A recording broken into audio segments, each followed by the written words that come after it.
Bismillahirrahmanirrahim. Assalamualaikum warahmatullahi wabarakatuh. Materi selanjutnya produksi massal, tentang perencanaan produksi massal. Pengertian perencanaan produksi. Perencanaan produksi dapat diartikan sebagai proses untuk memproduksi barang pada suatu periode sesuai yang telah dijadwalkan melalui pengelolaan sumber daya seperti tenaga kerja, bahan baku, dan peralatan. Kemudian, ruang lingkup perencanaan produksi. Yang pertama itu adalah mempersiapkan rencana produksi. Yang kedua, membuat jadwal penyelesaian produk. Yang ketiga, merencanakan produksi dan pengadaan bahan dari luar. Kemudian, menjadwalkan proses operasi tiap unit dan menyampaikan jadwal pada pemesan.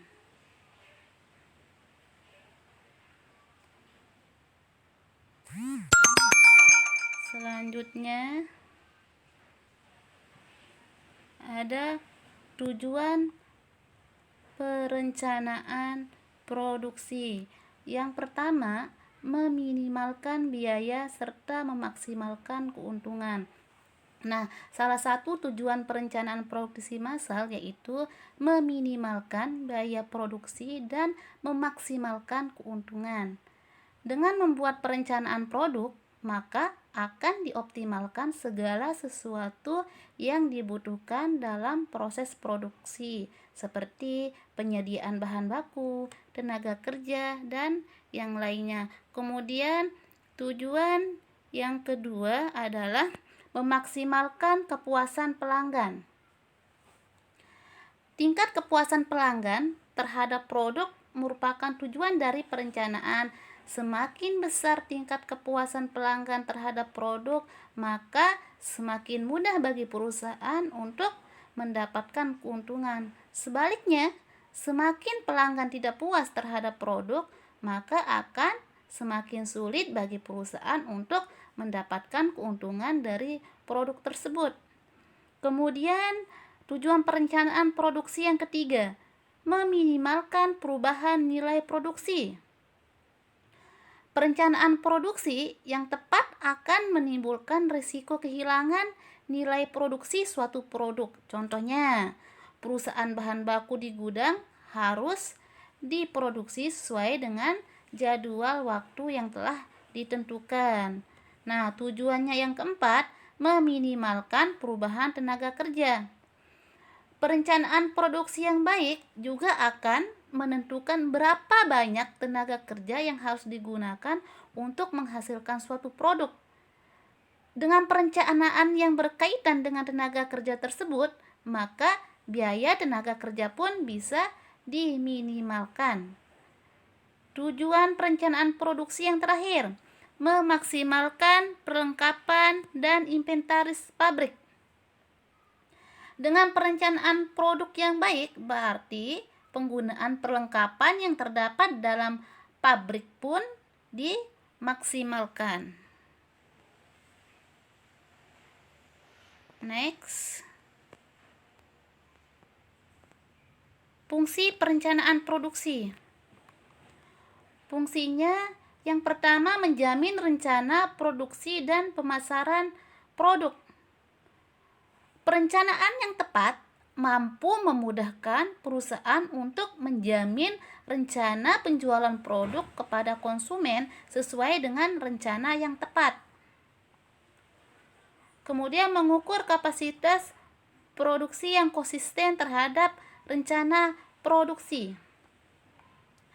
Perencanaan produksi sangat tepat digunakan untuk mengukur seberapa besar perusahaan mampu untuk memproduksi barang serupa dari waktu ke waktu. Kemudian, fungsi perencanaan produksi yang ketiga yaitu alat untuk memonitor hasil produksi. Fungsi lainnya dari pembuatan perencanaan produksi yaitu memudahkan perusahaan dalam memonitor hasil produksinya secara akurat. Kemudian unsur perencanaan produksi. Yang pertama adalah tujuan produksi. Nah, tujuan produksi harus dibuat sejelas mungkin dan mampu dipahami oleh manajemen perusahaan. Kemudian, yang kedua, pengukuran dan standar produksi. Artinya, perencanaan produksi tidak hanya dilakukan atas tujuan saja, tetapi juga harus mengukur kemampuan konsumen dalam menyerap produk tersebut. Nah, unsur perencanaan produksi yang ketiga yaitu perencanaan merupakan fakta objektif. Perencanaan produksi harus apa adanya dan memiliki pemikiran yang cukup rasional, bukan hanya sebagai angan-angan saja. Yang keempat, perencanaan harus bisa diukur. Artinya, sekalipun hanya mengira-ngira, namun perkiraan tersebut adalah benar dan tentunya tidak menimbulkan kerugian pada perusahaan. Unsur perencanaan produksi yang terakhir yaitu tahap awal pelaksanaan produksi. Perencanaan produksi harus menjadi langkah awal bagi perusahaan dalam menghasilkan barang yang dibutuhkan oleh konsumen. Kemudian ada jenis-jenis perencanaan produksi. Yang pertama adalah perencanaan jangka panjang dan ada perencanaan jangka menengah. Perencanaan jangka panjang merupakan perencanaan produksi lebih dari 1 tahun, bahkan hingga 5 tahun mendatang. Sedangkan perencanaan jangka menengah merupakan perencanaan yang dibuat untuk kegiatan produksi selama 2-3 tahun mendatang. Dan perencanaan jangka pendek merupakan penentuan kegiatan produksi yang akan dilakukan dalam jangka 1 tahun mendatang atau bahkan kurang dari 1 tahun.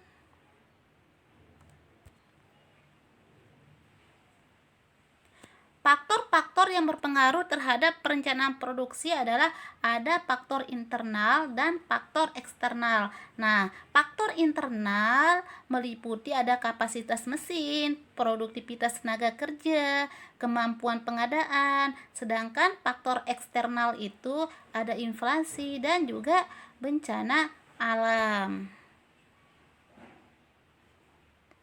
Langkah-langkah perencanaan produksi itu ada penelitian dan pengembangan produk, mencari gagasan dan seleksi produk, menetapkan skala produksi.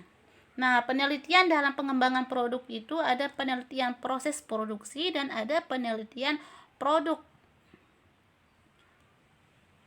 Mencari gagasan dan seleksi produk. Mencari gagasan, tahapan dalam mencari gagasan-gagasan dalam rangka pengembangan produk, dan tahapan untuk memilih gagasan-gagasan yang masuk atau yang terbaik berkaitan dengan pengembangan produk. Menetapkan skala produksi yang bisa meliputi penetapan waktu, penetapan kualitas, menghitung biaya, penetapan tenaga kerja, penetapan peralatan, dan juga ada penetapan bahan baku. Sekian, terima kasih. Semoga bermanfaat. Wassalamualaikum warahmatullahi wabarakatuh.